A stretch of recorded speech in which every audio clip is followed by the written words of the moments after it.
अस्सलाम वालेकुम दोस्तों। मैं उम्मीद करता हूँ आप लोग सब खैरियत से होंगे। अच्छा, हमारी जो एक्सेल बेसिक लर्निंग की क्लास है उसका ये तीसरा लेसन है। इसके अंदर पिछले लेसन के अंदर हमने होम की टैब और फिर उसके अंदर के रिबन्स जो हैं उसको हमने डिस्कस किया था। आज हम इंसर्ट की टैब और उसके रिबन को डिस्कस करेंगे जो डेली बेसिस पे आपको यूज़ करने पड़ जाते हैं। इसमें first of all pivot table जो है इसके लिए मैं अलग से वीडियो बनाऊंगा और इसको कवर करूंगा अपने एडवांस एक्सेल जो क्लास होगी उसके लिए। तो हम टेबल से स्टार्ट करते हैं कि एक्सेल के अंदर टेबल जो है हम किस तरीके से इंसर्ट कर सकते हैं। फॉर एग्ज़ाम्पल मैं एरियाज रेंज जो है वो सिलेक्ट करके दे दूंगा कि भाई इस रेंज के अंदर मुझे टेबल चाहिए, तो इसको मैं ओके किया तो वो ऑटोमेटिकली उसने टेबल जो है यहाँ पे इंसर्ट कर दी। अब डिफरेंट कलर सेलेक्ट किए जा सकते हैं, हमारे पास डिफरेंट ऑप्शन आ रहे, उसमें से कोई भी सिलेक्ट कर सकते हैं हम इसके लिए। तो एक तो चीज़ ये हो गई, टेबल हमने इसके अंदर ऐड कर दिया। तो इस तरीके से आप इसके अंदर वर्किंग कर सकते हो, किसी भी टेबल को आप अपनी इसके अंदर डिफरेंट तरीके से जैसे भी आप चाहें इसको अपने रिक्वायरमेंट के मुताबिक कर सकते हैं। या फिर इसी तरह की टेबल जो है आप मैनुअली भी बना सकते हो, उसमें इंसर्ट करने की कोई ज़रूरत नहीं है, ख़ुद से ही बना लें। तो मैं कंट्रोल Z कर के इसको अंडू करता हूँ और नेक्स्ट उसकी तरफ जाते हैं। अच्छा, उसके अलावा अगर हमने अपने एक्सेल के अंदर हमें कोई इमेज वगैरह इंसर्ट करने की ज़रूरत पड़ गई तो हम इस जगह से ऐड कर सकते हैं। तो हमारे पास दो ऑप्शन होते हैं, एक होता है कि अपनी डिवाइस से इमेज जो है वो हम अपलोड करा दें या फिर ऑनलाइन पिक्चर्स जो है वहाँ से उठाकर एक्सेल के अंदर इंसर्ट कर दें। हम अभी दिस डिवाइस जो है इसके ज़रिए से यूज़ करते हैं। इसको मैंने क्लिक किया तो उसके बाद मैं सिलेक्ट कर लूँगा डाउनलोड के अंदर फॉर एग्ज़ाम्पल हमारे पास ये इमेज पड़ी, मैंने अपलोड कर दी तो उसको आप यहाँ पे लेके आ गए। उसके अलावा आप इसके साइज़ वगैरह भी यहाँ से एडजस्ट कर सकते हो और डिफरेंट जो भी आप इसको जिस साइज़ में भी आप इसमें रखना चाहते हो। उसके अलावा और चीज़ जो इसमें हो सकती है, हमारे पास डिफरेंट किस्म के यहाँ पे उसके फ्रेम टाइप शो हो रहे हैं कि आप किस तरीके से उसको दिखाना चाह रहे हो। जैसे ये मैंने सेलेक्ट किया, थोड़ा सा अट्रैक्टिव लग रहा है, या फिर कुछ और आप सेलेक्ट कर सकते हो। इसमें थोड़ा सा शेडो जो है उसके अंदर बन रहा, तो ये आपके ऊपर है कि आप किस तरीके से इसको बनाना चाह रहे हो। तो इसी तरह अगर कोई ऑनलाइन मैं डिलीट कर रहा हूँ, इसको सेलेक्ट किया और डिलीट का बटन दबाया तो ये रिमूव हो गया। उसके अलावा ऑनलाइन जो है पिक्चर से भी आप इसको इंसर्ट कर सकते हो। उसके अलावा शेप्स हैं हमारे पास डिफरेंट किस्म के, कोई भी शेप जो है यहाँ पे यूज़ किया जाता है। फॉर एग्ज़ाम्पल मैं इसको यूज़ करना चाहता हूँ, मैंने यूज़ किया। उसके बाद आप यहाँ से जो है ना डिफरेंट शेप का जो फिल कलर है आप इसको अगर रेड करना चाहते हो तो ये रेड हो गया। उसके अलावा उसकी आउटलाइन जो है वो कोई भी आप कलर रख सकते हो, मैं येलो सेलेक्ट कर लूँ या ग्रीन सेलेक्ट कर लूँ, जो भी है इसके साथ आप इसको कर सकते हो। बाकी शेप के ऊपर आप इफ़ेक्ट डाल सकते हो डिफरेंट किस्म के, जैसे ये मैंने आप सेलेक्ट कर रहा हूँ इसमें से, तो ये साथ में ना चेंजेस हो रही हैं इसके ऊपर, तो कोई भी आप सेलेक्ट कर सकते हो इसके अंदर। तो ये कदरे 3D टाइप का लग रहा है बहुत, तो और अच्छा भी लग रहा है इसके अंदर। तो ये एक चीज़ हो गई कि इमेज शेप जो है हम डाल सकते हैं और फिर शेप को जो है ना कस्टमाइज़ कर सकते हैं डिफरेंट तरीक़ों से। सिलेक्ट किया और इसको मैं डिलीट करने जा रहा हूँ। उसके बाद स्मार्ट आर्ट जो है वो इसके अंदर ऐड की जा सकती है। जैसा कि मैं इसको सिलेक्ट कर लेता हूँ, इसको ओके किया तो ये अब मेरे पास डिफरेंट चीज़ें आ गई। और फिर इसके अंदर जो है आप टेक्स्ट को जो है अपडेट करते जाएं। फॉर एग्ज़ाम्पल आप कोई प्रेजेंटेशन बना रहे हो और उसके अंदर इस तरह आपको डिफरेंट चीज़ें जो है वहाँ पे शो करानी है, तो उसके अंदर आप टेक्स्ट ग्राफिक कर सकते हो, इन्फोग्राफिक के लिए यूज़ कर सकते हो आपको। और ये एक अच्छा फंक्शन है इसके अंदर जिसके ज़रिए से हम काफ़ी इम्प्रूव कर सकते हैं अपनी प्रेजेंटेशन को। तो इसको मैं रिमूव कर रहा हूँ और इसको भी मैंने रिमूव कर दिया। अच्छा जी, उसके बाद स्क्रीन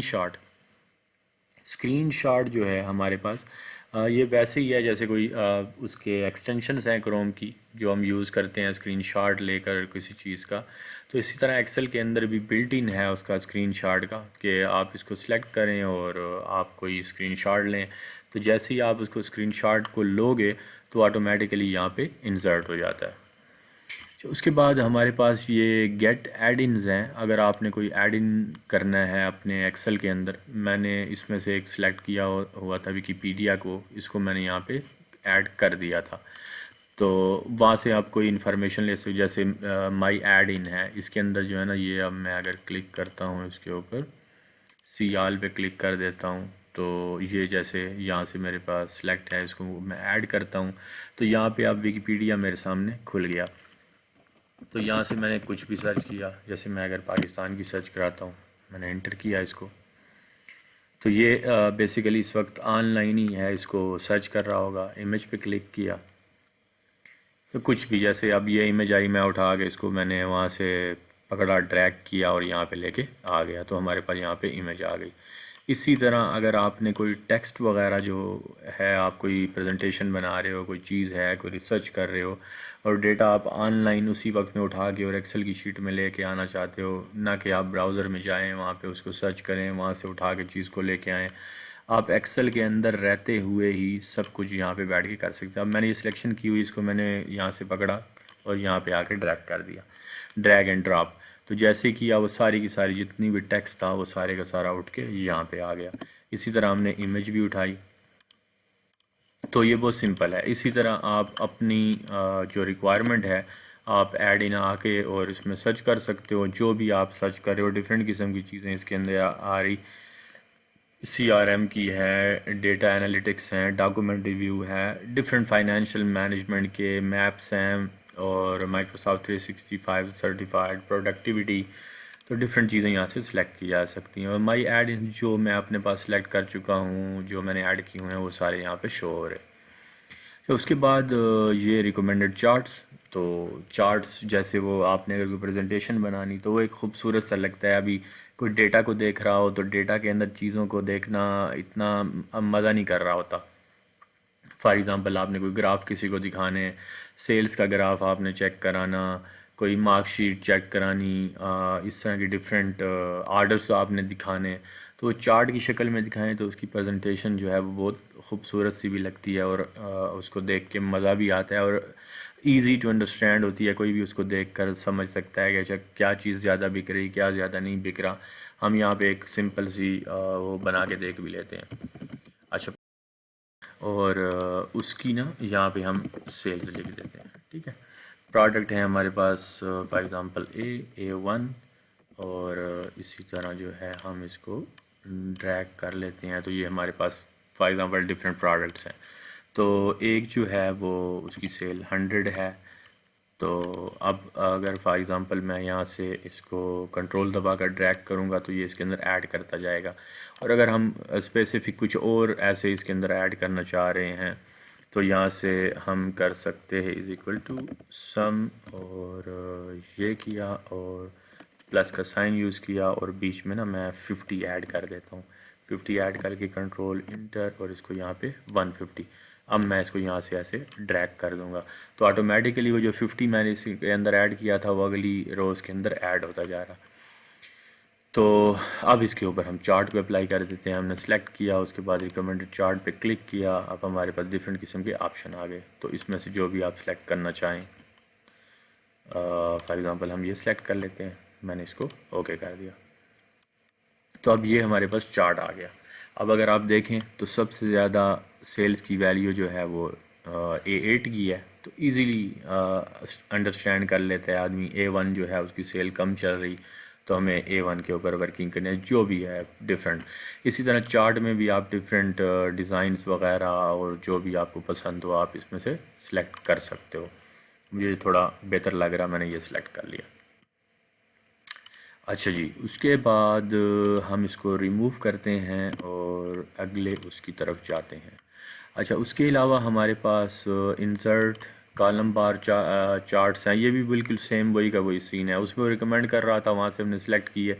अब इसमें डिफरेंट किस्म के चार्ट्स आ रहे हैं, देखें जैसे ही मैं सेलेक्ट कर रहा तो ये नीचे शो कर रहे हैं। जो भी इसमें से आपको पसंद आता है आप उसको सिलेक्ट कर सकते हो। इसी तरह ये भी चार्ट्स, इसको भी लाइनिंग वाले जो हैं, ज़्यादातर वो देखा है क्रिकेट के मैचेस के अंदर, इस तरह वो स्कोर भी इतना है, रन रेट ये चल रहा, और डिफरेंट यानी कि उसके लिए यूज़ करते हैं। तो किसी भी मकसद के लिए इनको यूज़ किया जा सकता है। उसके अलावा ये पाई चार्ट्स हैं, पाई चार्ट्स भी यूज़ होते हैं, आप डिफरेंट चीज़ उसके लिए यूज़ कर रहे हैं, सेल के चार्ट के लिए भी आप दिखा सकते हो उसको। उसके अलावा ये डिफरेंट ऑप्शंस हैं, जो भी आप लोगों को सूट कर रहा हो आप इसमें से वो चार्ट सेलेक्ट कर सकते हो और अपनी जो प्रेजेंटेशन है उसके अंदर शो करा सकते हो। तो ये जैसे कि डिफरेंट किस्म के आ रहे हैं, ठीक है। आई थिंक जो ये अभी चार्ट मेरे सामने आया, ज़्यादातर मुझे लगता है क्रिकेट के मैचेस के अंदर इसी तरह का ही कुछ सामने आ रहा होता है। तो ये डिफरेंट चीज़ें इसमें से शो कर रहे हैं, तो कोई भी सिलेक्ट आप कर सकते हो। इसी तरह इसमें भी बिल्कुल सेम वही चार्ट हैं डिफरेंट किस्म के, तो ये भी सिलेक्ट किए जा सकते हैं। और इसमें भी हमारे पास चार्ट जो हैं डिफरेंट किस्म के आ रहे हैं। तो इसको मैं यहाँ पे सिलेक्ट करके इसको मैं डिलीट कर रहा, आगे की तरफ बढ़ते हैं हम। अच्छा, उसके बाद हमारा पिवट चार्ट जो है इसको भी फर्दर किसी वीडियो के अंदर डिस्कस करेंगे। अच्छा, ये जो है लाइन स्पार्क लाइन जो है ये कॉलम हो गया, और विन और लॉस जो है उसकी तीन किस्म के समझे। आपके पास पूरे का पूरा डेटा है। अगर हम एस्यूम करें, यहाँ पे पहले आप लोगों को याद होगा पिछली वीडियोस में मैंने बताया था कि अगर हमने ऊपर एक लाइन ऐड करनी तो कंट्रोल शिफ्ट प्लस दबाकर ये ऐड कर ली। यहाँ पे हम फॉर एग्ज़ाम्पल मंथ यूज़ कर लेते हैं, ठीक है। मंथ हमने इसको समझ लेते हैं कि ये जो है हमारे पास जन है, ये फेब है, और ये हमारे पास मार्च है, और ये कर लेते हैं अप्रैल, ठीक है। अच्छा, अब हमारे पास सीन ये हुआ कि ये इसी तरह सेल्स जो है हमारी हो गई और ये मंथ वाइज हो रही हैं। तो अब हम यहाँ पे कर लेते हैं कि भाई 100 सेलें हो रही इज़ इक्वल टू सम। अब एग्ज़ाम्पल के लिए ये ऐसे सिलेक्ट किया और बीच में ना कुछ मैं बीच में कुछ ऐड करना चाहता हूँ, 30 मैंने ऐड किया, एंटर किया 130, और इसको इसी तरह ड्रैग करके आगे की तरफ लेके जाऊँगा। तो ऑटोमेटिकली जो 30 की वैल्यू थी वो पहले 100 के अंदर 30 ऐड हुआ, फिर इसी तरह 130 के अंदर, और फिर अगले के अंदर ऐड होके आखिर में हमारे पास 190 का फिगर आ गया। इसी तरह हम इसमें से ना कुछ कम करके, ताकि दोनों को हम देख लें कि भाई किस तरीके से कम में शो होता है और किस तरह किसी में ज़्यादा जो है वो शो होता है। इज़ इक्वल टू सबसे पहले सम ब्रैकेट स्टार्ट, इसको किया माइनस करके आप इसको कर दें 30, तो ब्रैकेट्स बंद किया, एंटर किया, तो इसको माइनस में हम ले गए और इसी तरह इसको कर दें ड्रैग। तो अब ये सारी की सारे में से 30 जो है हमने माइनस करा लिया। अच्छा, सबसे पहले हम यहाँ पे यूज़ कराते हैं लाइंस को। तो लाइन पे मैं क्लिक करता हूँ। अब ये मुझे कहता है कि पहले डेटा की जो रेंज है वो सिलेक्ट करके दो, तो डेटा की रेंज मेरे पास ये है, ठीक है। उसके बाद वो कह रहा है कि भाई कहाँ पे शो कराना है, तो ऑटोमेटिकली उसके अंदर F3 जो है, ये F कॉलम है हमारे पास, और 1 2 3 सेल में इसका डिस्प्ले दिखाएगा वो।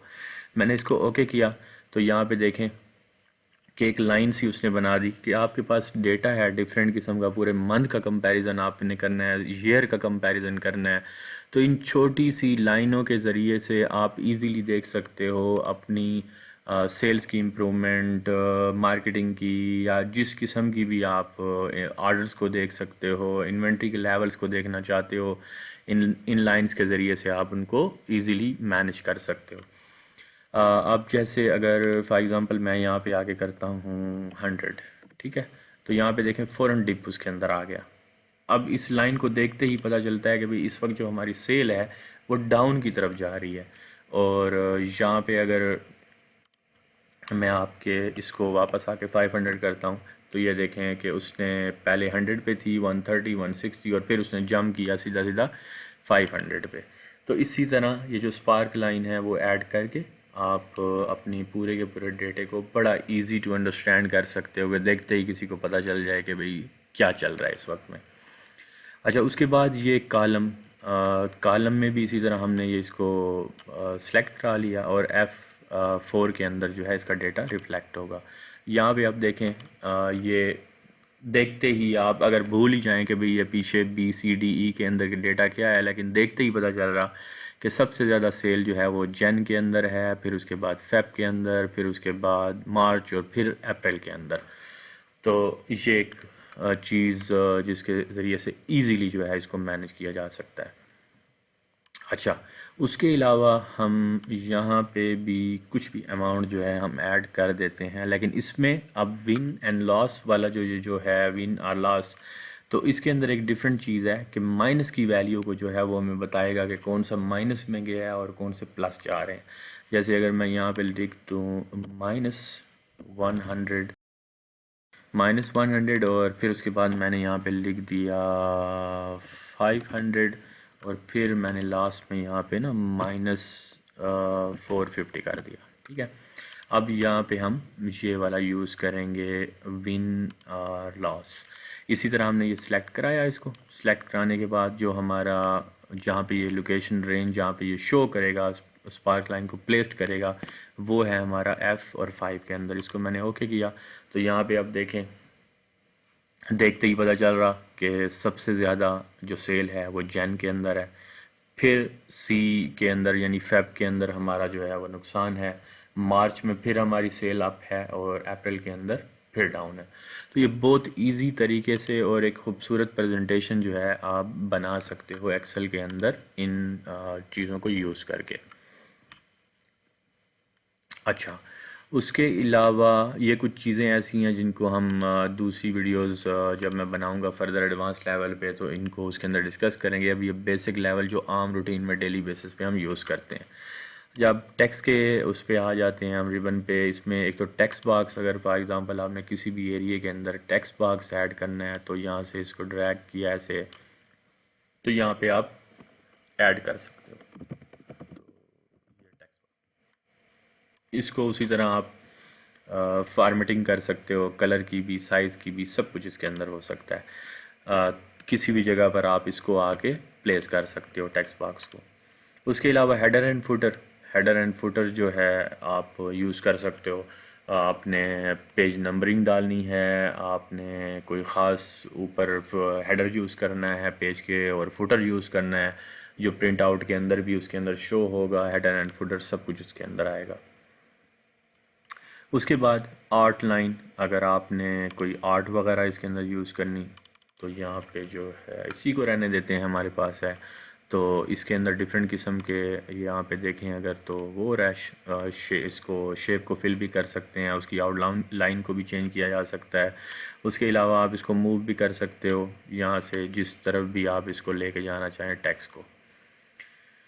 तो ये वो चीज़ें हैं जो बेसिक हैं जिनको हम यूज़ कर सकते हैं एक्सेल के अंदर, और ये जो चीज़ें मैंने सारी की सारी बताई ये हमारी डेली रूटीन के अंदर कोई भी टास्क हमने करना हो तो ये चीज़ें उसमें यूज़ होती हैं।